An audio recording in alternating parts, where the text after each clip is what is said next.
You don't know anything about Texas. And we are back across the street from DKR with our good friend Cedric Golden. We have talked to him many, many times. Can't wait to talk some more. And Danny Davis of the Austin American-Statesman. Danny, we'll start with you because Ced gets way too much airtime. I agree. Appreciate you coming. I really enjoyed talking to you over the years. So everyone is trying to act like next week doesn't exist, but I think we know better. Let's, if we could, skip ahead to next. I mean, I am really interested in, because I know what that game means to the folks in College Station. And how would you describe what it's going to mean to people here?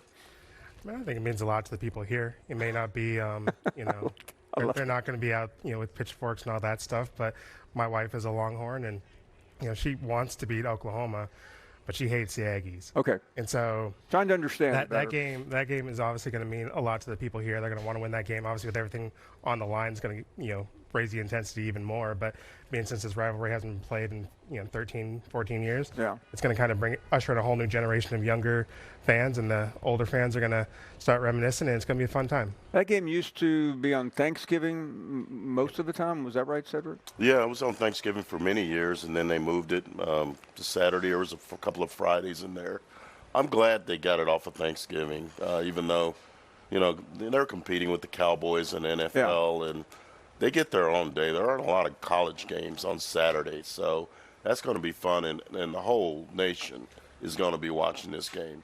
The Aggies would like nothing more than to beat Texas and ruin their season. That would make their year. That would make their century if they could do that. I mean, it feels like we've already had a few big games this year with Texas. The game out here with Georgia was pretty high octane. But I've talked to some of our colleagues in College Station, Cedric, and they're not mixing words about it being the biggest game in school history. It is. It absolutely is, because the last time they played in 2011, Justin Tucker shut it down with a field goal, and then that was it for the rivalry, and it coincided with the rise of Johnny Manziel. Yeah. They could have really gotten after Texas with Johnny football, but they didn't get to play Texas with Johnny football. And now all of a sudden the Longhorns are back good again. They've invaded the SEC and took A&M's only recruiting chip against Texas is, hey, we play in the SEC. And now they can say, Texas can go, we play in the SEC as well, and we're Texas. And so, they're back to being a little brother again. So they want to excise their little pound of flesh on November 30th, and I don't blame them. It was so interesting talking to Jay Hartzell, the president here, and he talked about when all this started, and they had to go tell Sark that they were heading to the SEC. What I found interesting about that is that when the same conversation happened in Norman, that coach decided, I've had enough. I don't want any part of the SEC. And Sark made the most of it. But it is so interesting, and maybe it is just Texas, Danny, that last year in the Big 12, you guys nearly ruined Nick Saban's career by beating him in Tuscaloosa. I know that's your call. Why do you keep bringing that up? Well, because you always. No, I don't. I mean, I was on your podcast a couple of weeks ago, and you had to put that final dagger in that poor man's. You're trying to get something started, Paul. Danny, answer the question, Danny. Don't let Mr. Finebaum. I don't think a question was asked. You are correct, Professor. I did not properly form a question, but the idea that Texas comes into the SEC, and it hasn't happened yet, but it just seems so Texas-esque to come in here, moving everybody out of the way, and maybe winning the whole thing. It's just that's not the way it's supposed to be. Well, you were supposed to go through orientation. I don't know if you spent much time in Texas, but that's just kind of how. Spent a little bit. It's kind of how we roll around here. We're big, we're brash, we're a little arrogant, and I guess the football team here at the University of Texas kind of follows that model. But I mean, this is a talented team. I mean, these are 5-star, 4-star kids. They're getting paid like professionals. They're this is a talented team that should have been expected to compete. And we'll see in a couple weeks if they make that championship game, if they can get past to Georgia, because obviously that didn't happen a couple weeks ago, or an Ole Miss, or any other team, the big bad guys in this conference. But he just forgot Alabama. Well, Alabama too, but we saw them get past them last year. But they own Alabama, Paul. We don't have to talk about Alabama. We're talking about the teams that maybe have a chance. They don't own that Alabama coach, because Kalen's had some success against Sark the last couple of years. I hear that from Alabama fans, because I said something about, I don't know, whether Dan Lanning or somebody recently, and they say, our guy owns that guy. He owns that guy. I'm like going, what? He's at Alabama now. He does own a lot of coaches. He doesn't own Clark Lee, though. That's for sure. Back to that, though. It is interesting, though, because I hear a lot of anti-Texas talk on our show already, and they bring up this schedule. And I asked CDC about that today. I mean, I didn't want to say, were you gifted an easy schedule? And he laid it out, fairly intellectually. That is interesting, though, is it not, Said? I think someone did CDC a favor. It felt very Godfather. It did. I mean, I'm going to tell you, let's call it what it was. It was a back alley deal with OU in Texas. I mean, no one knew. And that was like you took OU and told them they have to get the schedule the first year. Oh, yeah, because OU was like, okay, we want to come to the SEC. And the SEC was like, go ask Texas if they want to come. And then years later, Texas was like, okay, we're in. Don't tell anybody, but we're going to make this happen.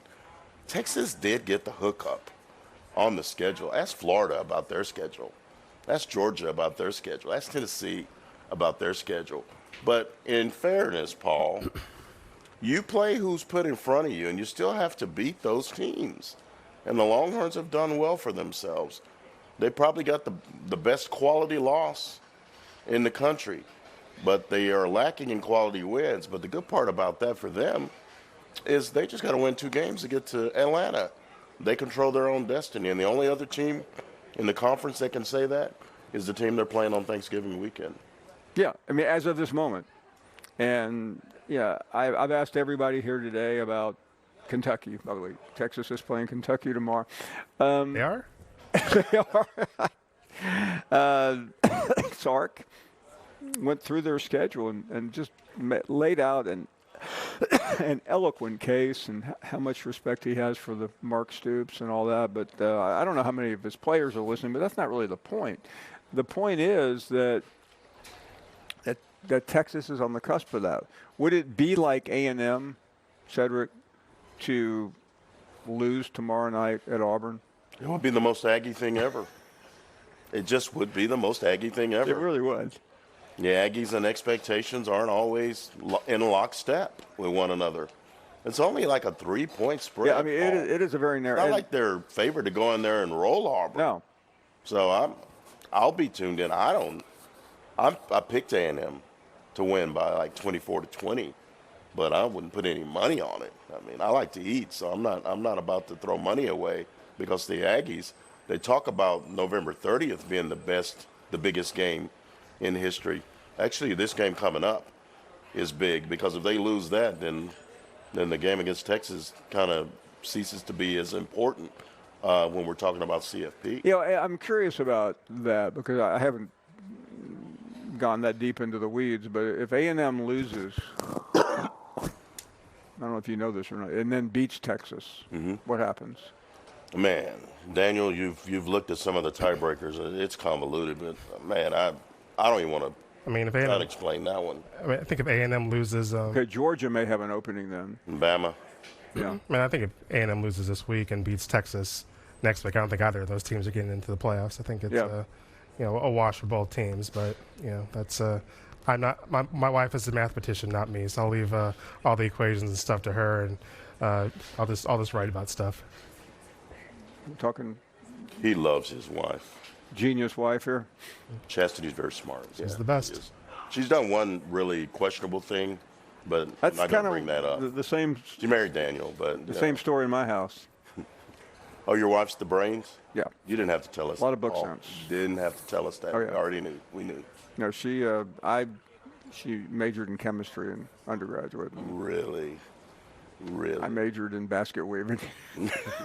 How'd that work? It worked out pretty well for you, Mr. Well, Finebaum. it took a long time though. I mean, That's okay. While you were writing for big city papers, I was knocking on doors with resumes.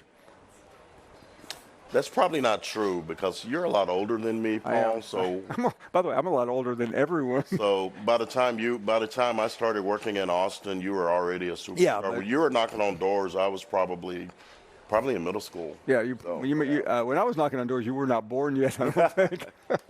So, Danny, before you go, do you think Texas is going to make it all the way through this? I do. I don't think Kentucky's a trap game, and I think they get the best out of A&M next week. I'm excited for next week. I'm excited to go to College Station. That atmosphere is going to be electric, but Texas gets it done. I won't even ask you. I know you're. They're going to kill Alabama. Oh, they're not playing Alabama. They're going to blow What out. did you say about Saban a couple of months ago? You like That he's the greatest coach of all time, and I want to do an insurance commercial with him.